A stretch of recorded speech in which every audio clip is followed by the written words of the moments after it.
Naka-heightened alert ang Talisay City Disaster Risk Reduction and Management Office karong long weekend ug sa tibuok holiday season. Ano ang report ni Femery Dumabo? Sugod pa lang sa unang adlaw sa Misa de Gallo, naka-full alert status na ang Talisay City Disaster Risk Reduction and Management Team. Uban na sa mga kawani sa City Toda, kapulisan ug bisan ng mga barangay responders. Waonay gitugutan nga mag-off o mag-leave ning Kapaskuhan hangtod na sa New Year sa mga sakop sa disaster team.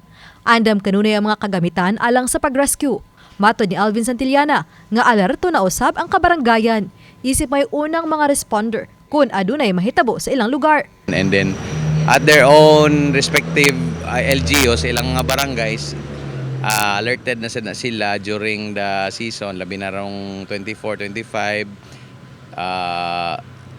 January 1, no, kay tungod ng mga paboto, no, ang amo lang sa pag-awhag sa ato ang mga constituent diri sa Talisay nga og mahimo dili magpaboto kay delikado man. Samtang gipahinumduman ni Talisay City Mayor Samsam Gulyas ang mga department head nga maoy mga frontliner sa paghatod sa mga tabang kung adunay mga panghitabo sama sa kalamidad nga andam kanunay. Usa sa gipaniguro sa kagamhanan ang seguridad sa mga tapukanan sa mga tao sa syudad, sama na lang sa nagpadayong Christmas Night Trade Fair sa City Hall ug sa poblasyon.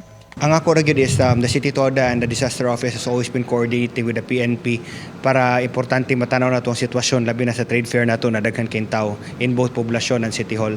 All our community responders are also on call. Those are close to 200 people in our respective barangays na matap lang yun nato ang mga community responders and our peacekeepers as well.